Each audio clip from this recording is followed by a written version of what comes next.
Welcome. In today's lecture, we are going to look for a description of the microscopic state of a system that we are interested in. So, the title of today's lecture is Macro and Microstates of a System in Equilibrium. We have already seen this slide, which basically summarizes the fundamental concept in molecular thermodynamics.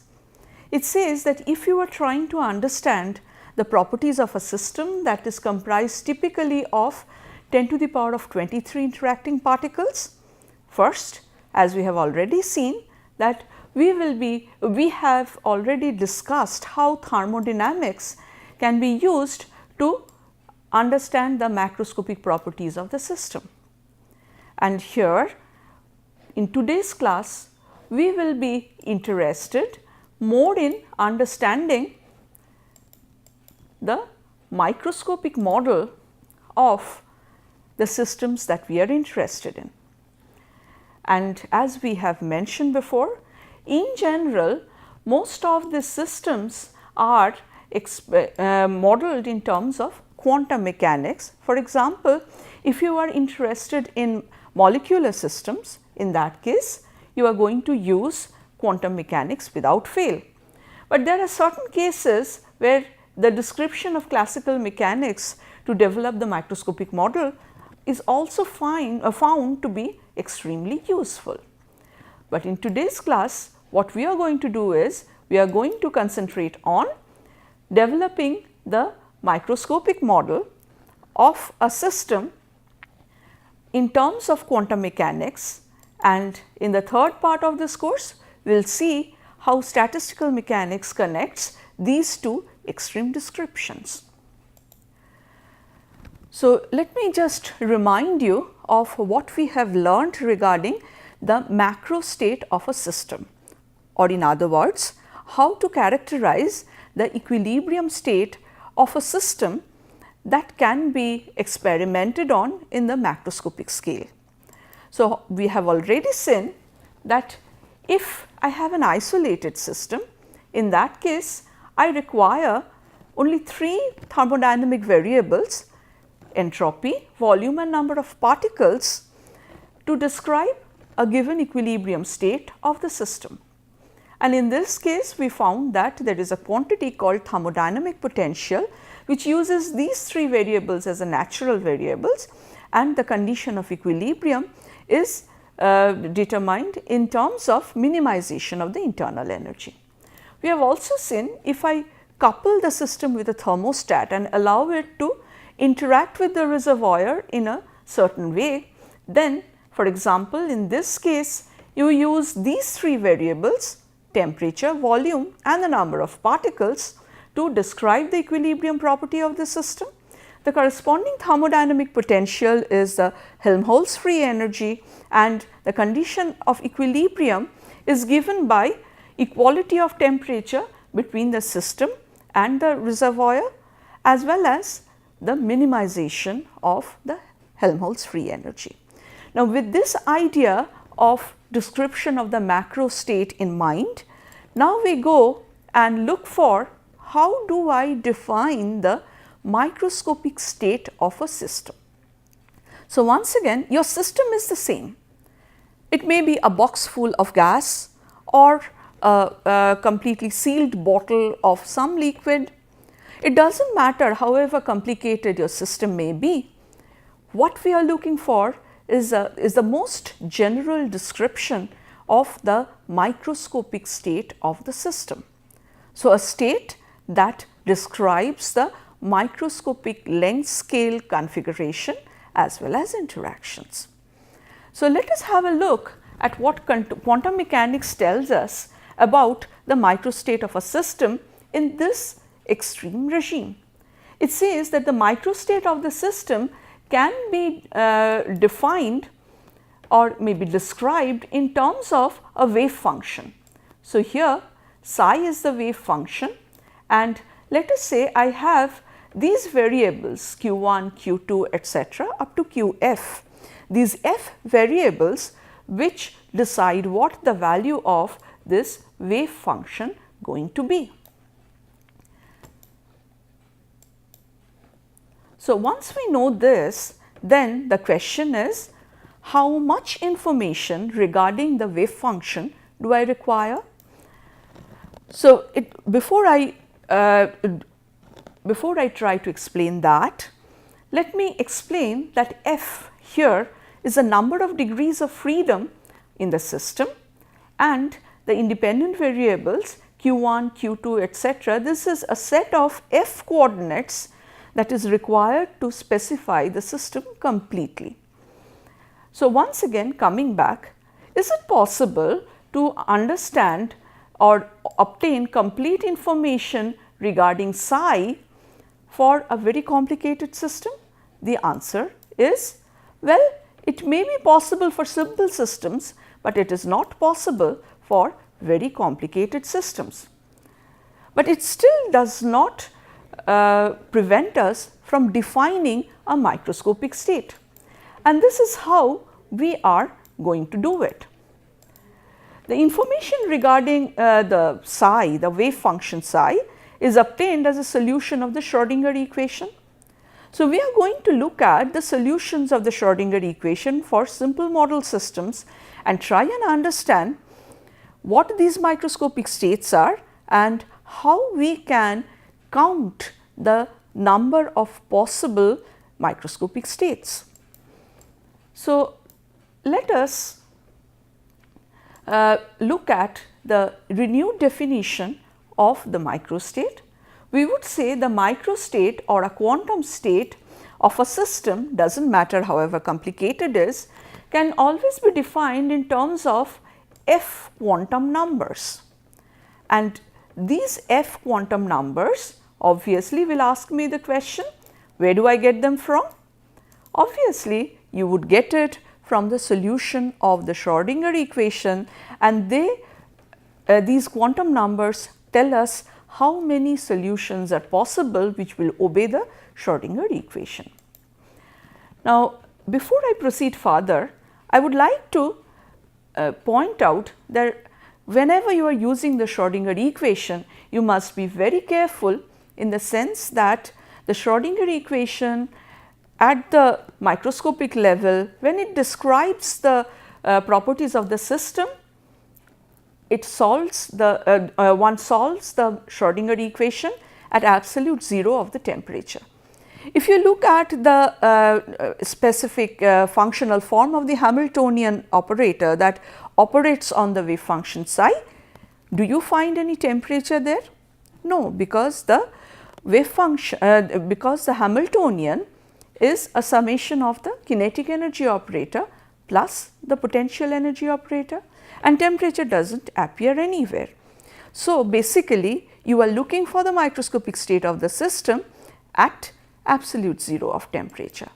You should also remember that whenever you are solving the Schrodinger equation, you are actually specifying the volume of the system and also the number of constituent particles, and then you are looking for solutions of the Schrodinger equation for various allowed values of the energy eigenstate. So, for one energy eigenstate, the total energy of the system is constant, the volume is given, and then the number of particles is fixed, and therefore, I would say that the solution applies to an isolated system which is not interacting with the surrounding.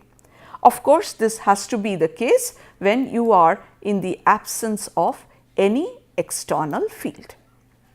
Now, with this background in mind, let us go and have a look at some of the examples as to how these solutions can be used to describe the microscopic states of a system. We will start with the simplest case where there is only one particle present in the system. So, typically this would look like this picture. You have a huge system and there is probably one particle present in it. And why can I see this single particle with naked eyes? The answer is no. Therefore, any such picture tells you that you are now modeling the system at the microscopic length scale, and then the dimensions of the box as shown here in a small scale, this must be, if let us say that this is A, then this must be much greater than the size of this particle, which typically is taken in terms of sigma. And I would say that therefore, this is a typical representation of the microscopic snapshot of the system which we are trying to investigate now. So, the first example that we take is a very simple one. It is a spin half particle with a magnetic moment mu. Now, what is a spin half particle? This is a particle whose spin angular momentum can take up only 2 allowed values when it is present in the presence of an external field. So, typically solution of the Schrodinger equation tells you that the spin angular momentum under such cases will be either plus half or minus half of the basic spin angular momentum.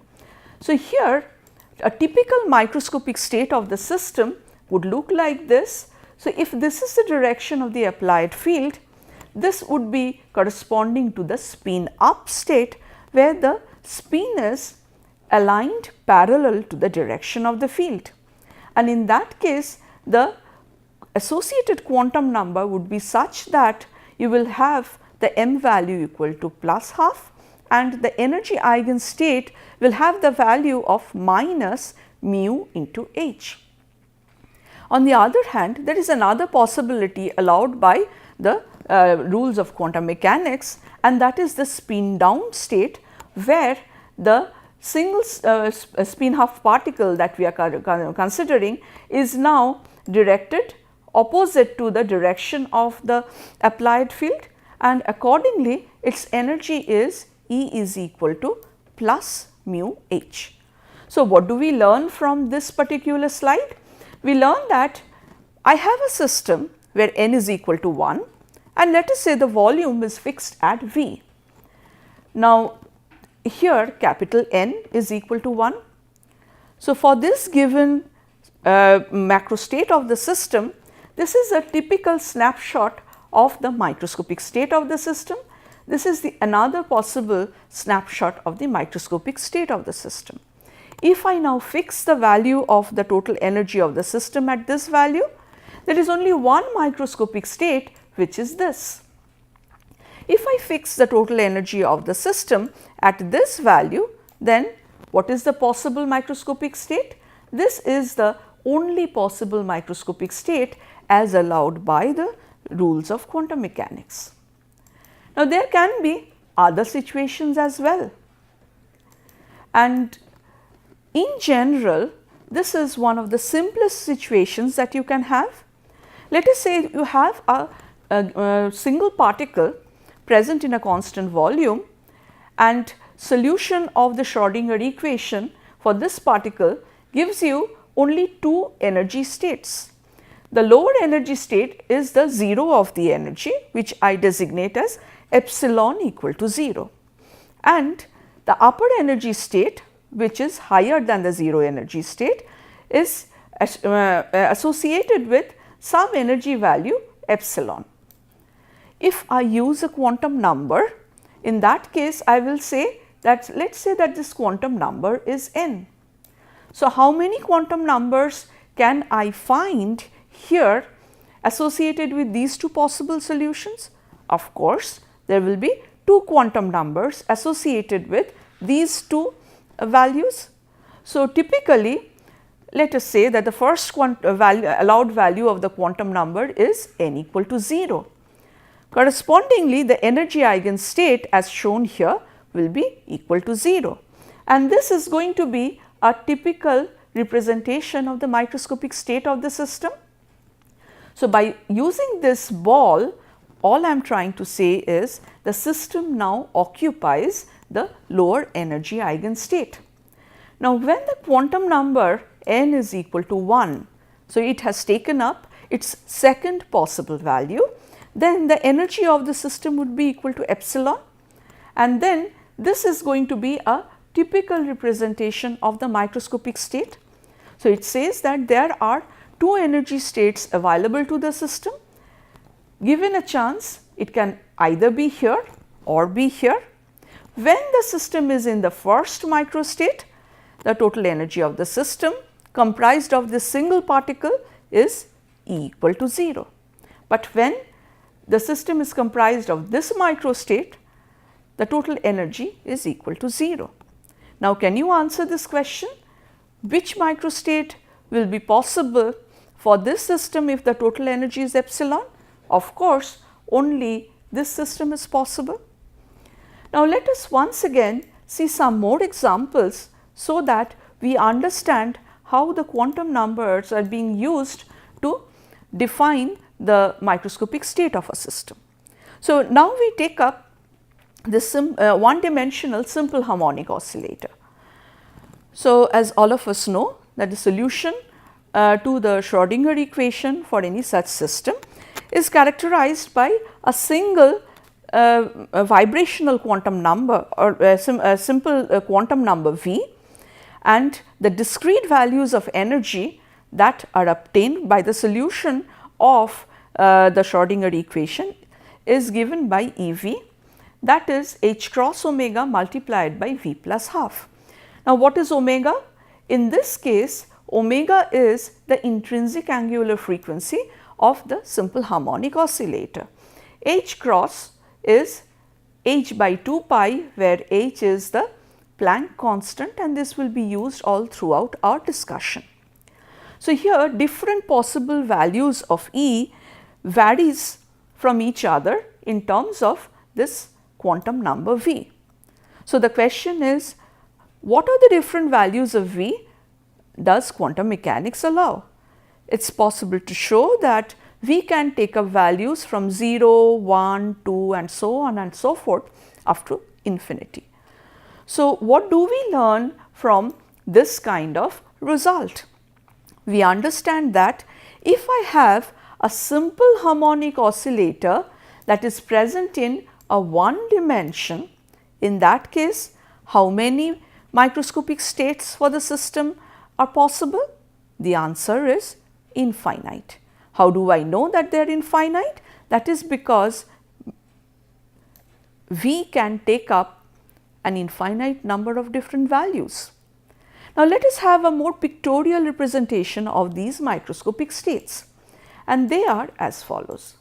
So, if I plot the different energy values possible for different values of the quantum number V, this is the energy value for V equal to 0, this is the energy value for V equal to 1, V equal to 2, V equal to 3, V equal to 4 and so on and so forth. The interesting thing to note here is that the difference in energy values between any two pair of energy states is the same, independent of whether you are looking at the energy difference between V equal to 0 and V equal to 1 states, or V equal to 3 and V equal to 2 states. It does not matter, all these energy gaps are the same. Now, when I understand this, then I should also be able to visualize where these energy states came from. In the original Hamiltonian, one used a potential energy function V, which is given by this solid line, and told me that as the system undergoes a displacement from its mean position, there is a potential non-zero potential energy that tries to restore it back to its position. Now, the solution of the Schrodinger equation has now given you these discrete energy values which are possible, which are allowed for the system according to quantum mechanics. Okay? And we understand that many such energy states are possible even if you have a single particle and this particle is present in just one dimension. So, let us next have a look at what these microscopic states are. So, as before, I have these energy levels with me, and this is typically how I am going to represent a microscopic state where the system is present, the single particle is present in the lowest energy eigenstate corresponding to the lowest value of the quantum number V. So, that is V equal to 0. Therefore, what would be the energy of this system? If I put V equal to 0 in this expression, this is what I get, it is half h cross omega, and you are quite aware of the fact that this is the 0 point energy of the one dimensional simple harmonic oscillator. Now, I can also go back and represent the situation when this single particle is occupying the energy eigenstate with V equal to 1. Then the energy of the system is going to be 3 by 2 h cross omega, corresponding to the value that I obtain by putting V is equal to 1 here. I can also have another microscopic state which is corresponding to V equal to 3, where the system is placed high up in one of these energy eigenstates, and the corresponding energy is 7 by 2 h cross omega. So, what does it tell us? It tells us that even if I have a single particle and I have this particle in just one dimension, even in that case, depending on what the energy of the system is, the system can have many different microscopic states, and that I can either represent pictorially, or I can in general say that depending on what the value of the quantum number V is, I can describe the corresponding microscopic state of a simple harmonic oscillator present in one dimension.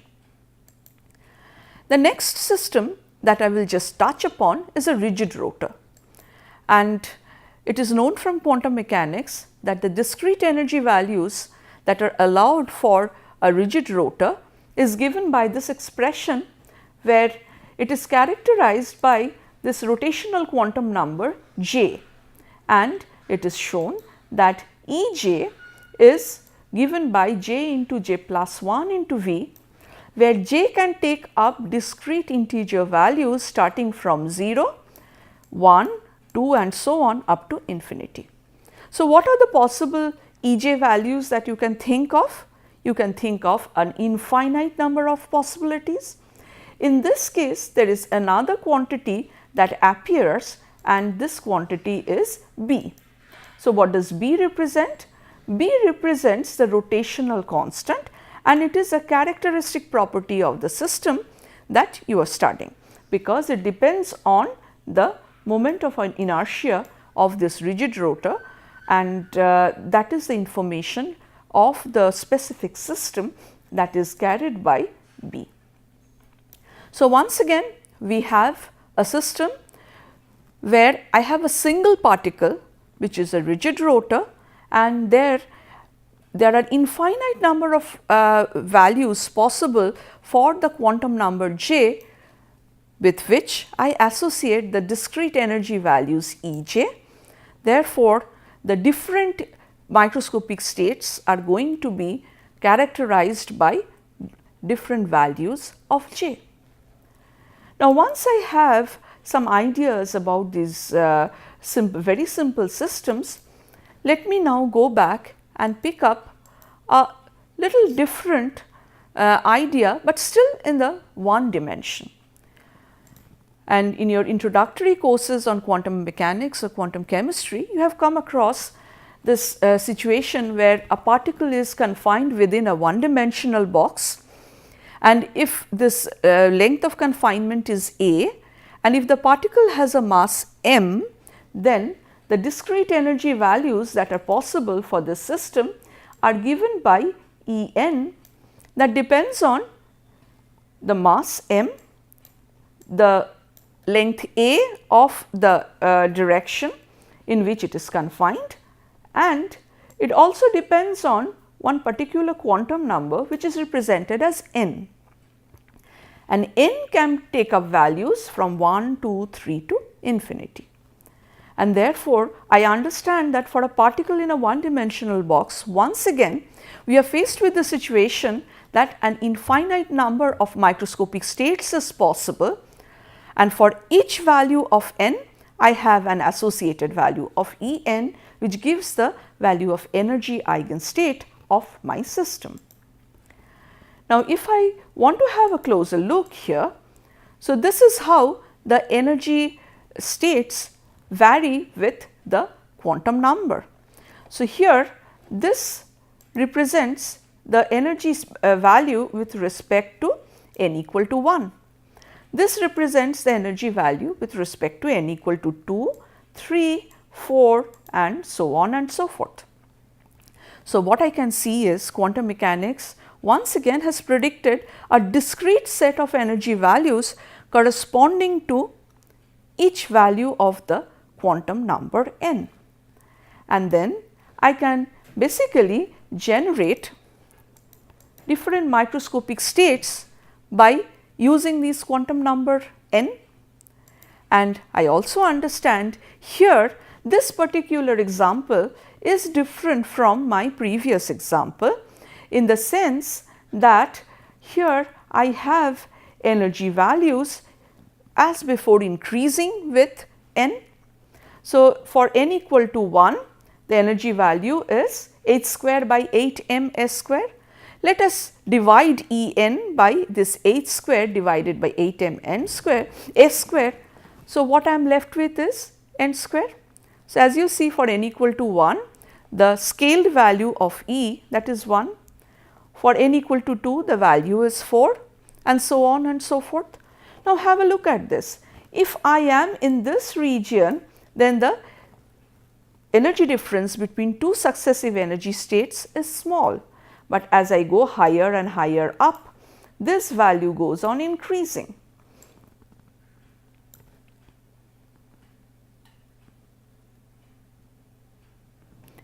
So, as I would say that this is a very different set of microscopic states from what we have seen in the previous case of simple harmonic oscillator. And if I want to visualize some of these states for a particle in a one-dimensional box, so can we guess what is going to be the energy E prime that is defined here, which is equal to n square. So, here I find that my system is present in the state where n is equal to 1. As a result, I would say that the energy of the system is going to be E prime is equal to 1. Similarly, here the system is present corresponding to n equal to 2, and therefore, E prime, the energy of the system in units of h square by 8 m s square is equal to 4. Similarly, this is a pictorial representation of the system corresponding to n equal to 5 and E prime value E prime equal to 25.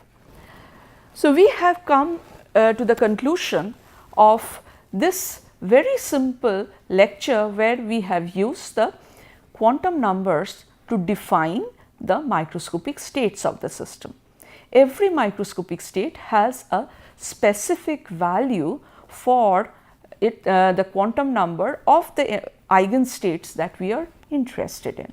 We have looked at the system where we have only a single particle for which the Schrodinger equation is solved under constant volume and constant number of particle condition, and the solutions give us the different discrete energy eigenstates. What we will see next is how the increase in dimension and the increase in the number of particles complicate the situation and increase the number of microscopic states possible. Thank you.